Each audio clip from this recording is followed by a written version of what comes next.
everybody, happy Wednesday and welcome to today's edition of Recap with Rep Jess. You didn't get a video from me on Monday, of course, because we were closed for the holiday in observance of July 4th. So happy belated Independence Day to all of you.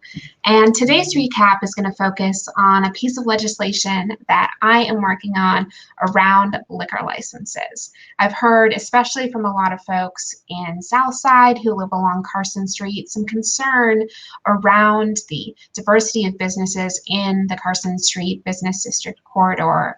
Basically, this idea that perhaps it's just too much saturation in terms of the narrow types of businesses that there are, and maybe there's more that we could do to diversify that.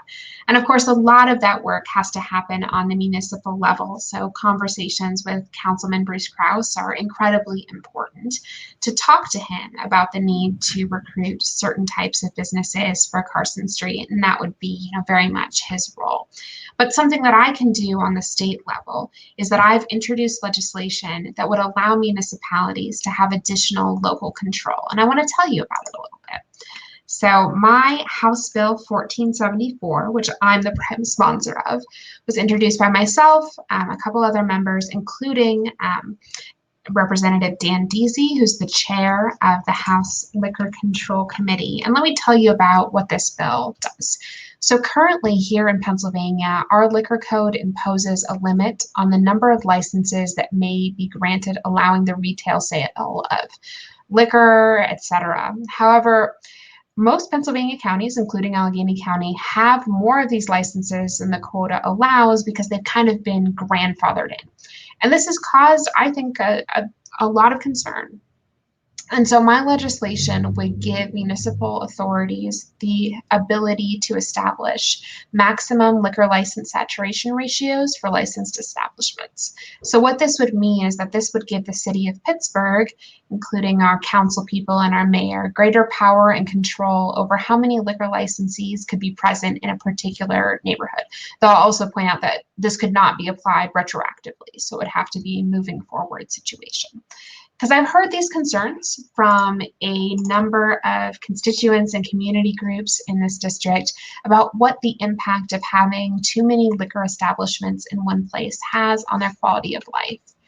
And as businesses continue to reopen and as restrictions relax, we are seeing more and more people crowd onto Carson Street in particular. And so I want to make sure that we're really protecting the quality of life that people can have in a neighborhood like Southside. So that's the work that I'm doing. Like I said, on the state level, we're fairly limited in what we can do.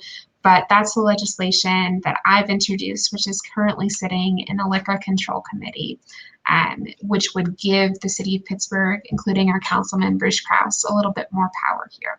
But again, really encourage you to continue to have conversations, not only with me, but with our councilman, to talk with him about ways in which he can work to recruit other types of businesses to Southside. And what I'm going to do here is I'm going to drop a link. Let me see if I can drop a link. No, it's not cooperating with me. But I will drop a link in the comments after this video so you can see the full text of my legislation to really understand the work that it would do to help give our city a little bit more control over our quality of life. That's today's recap. I will see you all next week. Take care.